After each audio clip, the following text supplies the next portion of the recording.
want to be here. I want to make the difference. But these things that are happening are getting on my nerves. They're annoying me time and time again because we're continuing to address symptoms while ignoring the source. What if we view the outcome for what it is? It's just an outcome. What if instead of saying I failed, we say that didn't go according to plan? Instead of using the outcome to determine how we feel about ourselves internally and allow it to affect our identity, we stay so strong in our identity and know that just because that didn't go according to plan, it's not going to change who I am. Just because that score was failed doesn't mean that I'm a failure. I'm still strong. I'm still confident. I'm still brave. I'm still capable. I know that I can still do this because the outcome doesn't change my identity. So there you go. Shout out to you. Congrats. Keep it going for yourselves, for showing up, for being here today. Congratulations. Shout out to you. So proud of you for being here. Quick question. Are there any parents in the audience? There we go. Any parents that love your kids? Love on them? Absolutely. Any parents that are kind of like, take them and leave them? Don't say anything. Don't say anything. Well, I'm Daryl Williams Jr., and I help new teachers become the teachers you've always wanted to be and make the impact that our students deserve.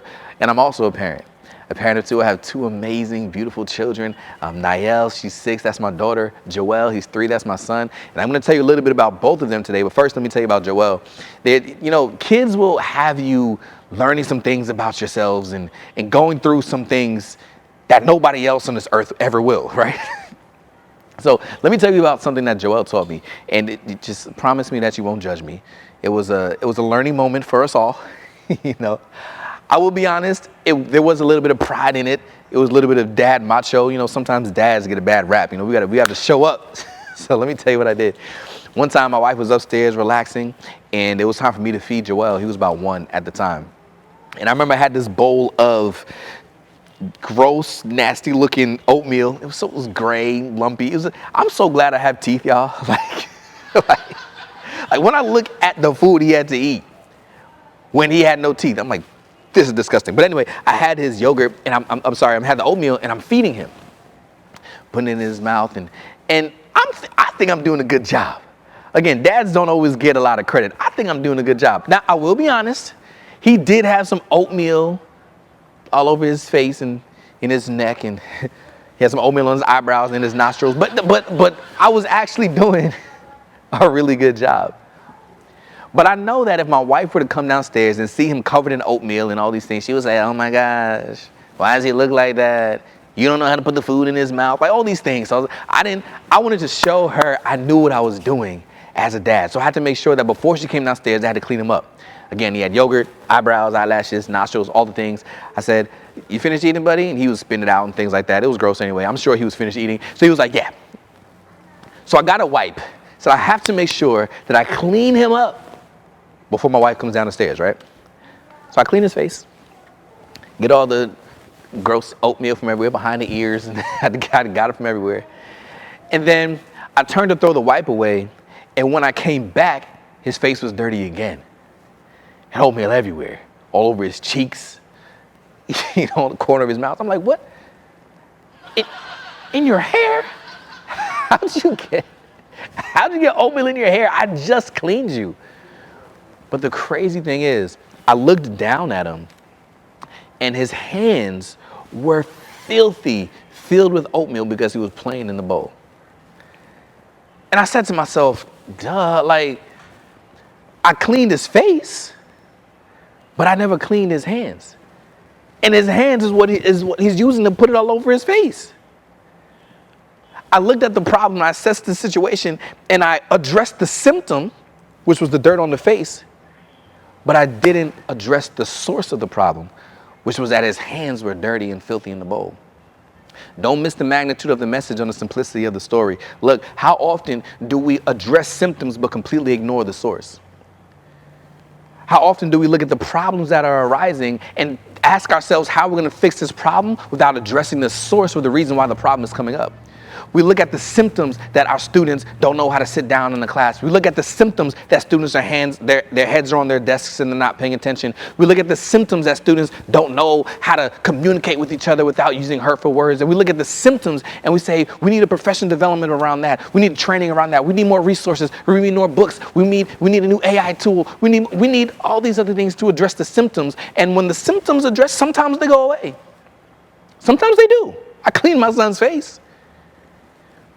But if we continue to address symptoms without actually addressing the source, what's going to happen? They're going to come right back. Which means now maybe students are sitting down in their desks after that classroom management PD.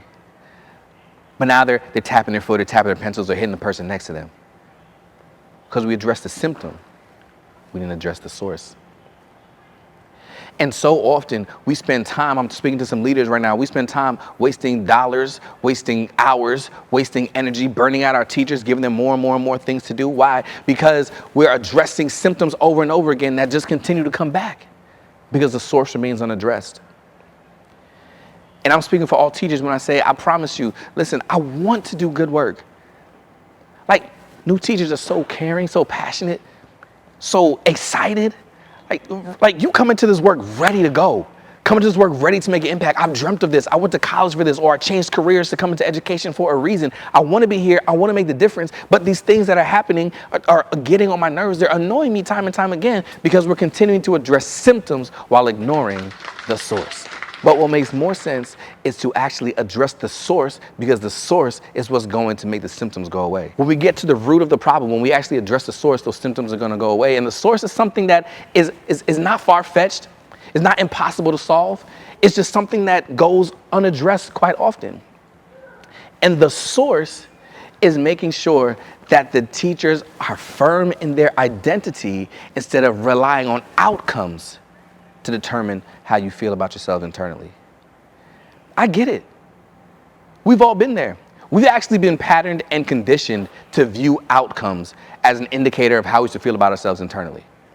Let's be honest. We've been in school for so many years, 12 years and beyond. As a matter of fact, teachers, come on. Teachers are some of the most learned, educated, advanced degree, having not being paid for it, professionals that I've ever experienced. We've gone K-12, we did undergrad, we did graduate school, we did multiple master's degrees, certifications, licensures, doctorates, EDD. Like, we do all the things.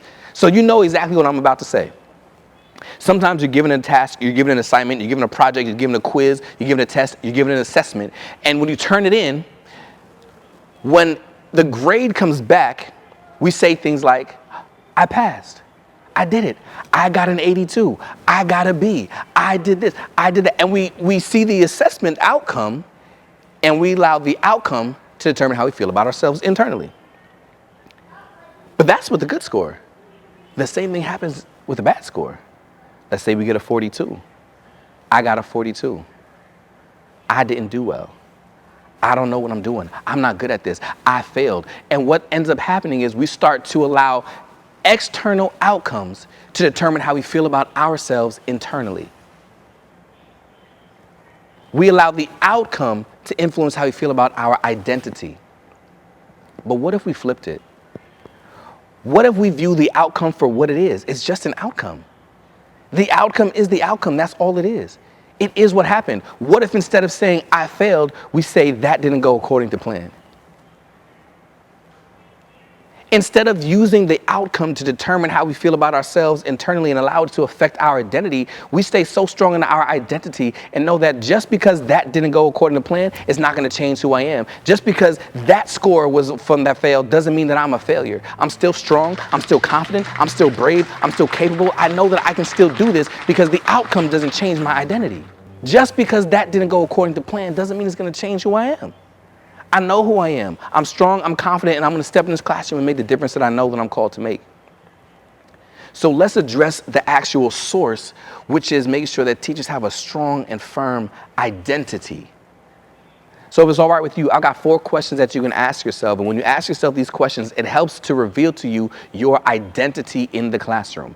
Your identity is the way that you show up to make the impact that you were called to make. Because the reality is you don't need to be anyone other than who you were created to be in order to make the impact that you were created to make. But how do you identify what that is? There are 4 questions that you can ask yourself. The first question that you want to ask yourself as it pertains to your identity is this. You can see it on the screen. What do you do without thinking about it that garners praise from others? Like, there are some things that are ordinary to you that are amazing to everybody else. You don't even think about this thing. You just do it, and you do it so well. Like, you just do it and other people say, man, I don't know how you build relationships with students like that. I don't know how you talk to the parents like that. Why your score is always so great? What are the things that you do that just naturally garner praise from other people? That's an indicator that is some of your identity in the classroom. Question number 2. When people come to you for advice, what topics do they ask about? When they come to you, do they say, man, how do you get the students to actually want to be around you during lunch? Why do students keep coming to you when it's recess time? How do you actually, the things that they're asking you advice on, that is an indicator that you do it better than the average person. When they're coming to you for advice, true or false, when they're coming to you for advice, what they're saying is, I know that in coming to you, you're going to give me a response that the average person wouldn't be able to give me because you do this better than the average person does. That's in your identity. Check this out. Question number 3. What are some things that come naturally to you that seem like a challenge for others? Every time I speak, I'm reminded of this. I love speaking. I love presenting. I love keynoting. I love workshops. I love going to different schools, different districts, different conferences, different organizations to empower with my words, to help people know that they are amazing, that they're unique, that they can do this. And I love it. Whether there are 12 leaders in the room or whether there are 10,000 people in the audience, it does not matter. I'm on stage, turn on the lights, give me the mic. I'm enjoying it. And every time I say that, I look out in the audience. I see somebody looking just like you that's like, not me. Because public speaking is a thing that a lot of people are afraid of. It's a challenge for a lot of people. I love it. It's what I do. I love making people laugh. I love storytelling. I love all the things, empowering with my words. And some people are like, please don't put me anywhere near a stage. Right? Exactly. What is something that comes naturally to you that is a challenge for others? Question number 4. If I am never able to do these things again, I will feel incomplete. What are those things? What are those things that drive you? What are those things that make you feel special? What are those things that make you feel alive? That you say, man, if I'm never able to do this again, I don't know if I'm going to make it. When you ask yourself these 4 questions, what it does is it helps to reveal to you what lands in your zone of excellence, which helps you to be secure in your identity. This is who I am. This is what I do. This is how I show up confidently. This is how I show up authentically. This is how I'm going to make the impact that I was called to make. This is how I'm going to make that difference. This is the source that is going to eradicate all the symptoms. Now I'm going to be able to manage the classroom because I'm secure in my identity. I'll be able to engage students because I'm secure in my identity. I'll be able to help students reach their full potential because I'm secure in my identity. I'm not going to waver. I'm not going to show up scattered. I'm not going to show up inconsistent. I'm going to show up as I was called to show up because I am secure in my identity. And when we address the source, which allows teachers to show up confidently and feel supported, being their true authentic selves, that's easily going to make all the rest of the symptoms go away. It's true because my daughter proved it to me. And they're looking at me right now. Because I can remember, right? We were playing video games a couple of weeks ago. And it's this game is called Paw Patrol Racing. And it's very, very similar to like a Mario Kart, but it's Paw Patrol characters. Right? So she sits down, she plays a video game. It's a really simple game. They go around the track, they race each other, and she gets to choose her character. Sky is her favorite character. She likes to sit down and choose Sky, right? She's smiling, right? Because Sky is her favorite character. And she likes it. And she always wins. All the time. Like, she's so good at that game. She wins all the time and time again. She's winning, coming first place. At the end, it shows you your score, and it shows you the screen, and you stand on the podium. But I remember a couple of weeks ago, I was sitting next to her, and she was playing the game just like she always does. And this time, something got to her. Like, Mayor Humdinger was in the race, and he was throwing people off, and she hit an oil spill, and she turned around. She was going the wrong direction. And I was like, I don't know if we're going to be able to recover, baby. And she ended the race in 8th place. Last, 8 out of 8. I'm looking up at the screen and it shows 8th place. And I'm wondering, how am I going to respond in this moment? This is the first time I'm seeing her lose. Like, I'm dad. What am I going to say? How am I going to encourage her? Am I going to say, baby, come over here. You got this. It's okay. Don't worry about it. You got it. It's okay. Next time. Or am I just going to sit back and see how she handles this? I'm ready for whatever. So I sit back and I look at her. She looks at me. Her eyes get big. She said, Dad. I said, yes. She said, I won in 8th place. She won in 8th place. Watch this. Because she already determined that the outcome was not going to influence her identity. The outcome was just that, it was an outcome, but she already identified herself as a winner. She said, I am a winner, I'm not a loser. No matter what the outcome is, I am always successful. No matter what the outcome is, I am a winner. The fact that I came in 8th place doesn't change the fact that I view myself as a winner. My identity says this is who I am. What I need you to understand is when you are secure in your identity in the classroom, the outcome is just the outcome. It's not something that influences how you feel about yourself. The outcome is just that. Sometimes things don't go according to plan. That's not going to change how I feel about who I am. I am still strong. I'm still smart. I'm still capable. I know that I can still do this. This is just the outcome. So what I need you to do, one thing I'm challenging you to do right now, answer these 4 questions for yourself. What is it that you need to understand is true about your identity that is going to allow you to show up confidently in the classroom? Because when you show up confidently and authentically, and when you show up secure in your identity, not only will you become the teacher that you've always wanted to be, but you'll make the impact that our students deserve. I'm Daryl Williams Jr. That's my time.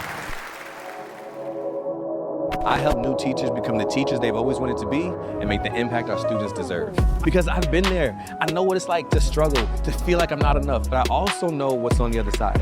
Excitement, fulfillment, and the ability to change lives. Every great teacher was once a new teacher, and new teachers are often excited and eager and anxious, but a lot of times new teachers lack the foundational skills of effective instruction. Every teacher that I work with, I carry them through this journey, helping them master the principles of effective instruction so that they know how capable they are. I can't wait to see these teachers enact their 1% amazing and make the difference that only they can. If you would like for your school district to be empowered as well, you can click the link down below and our team will reach out to you.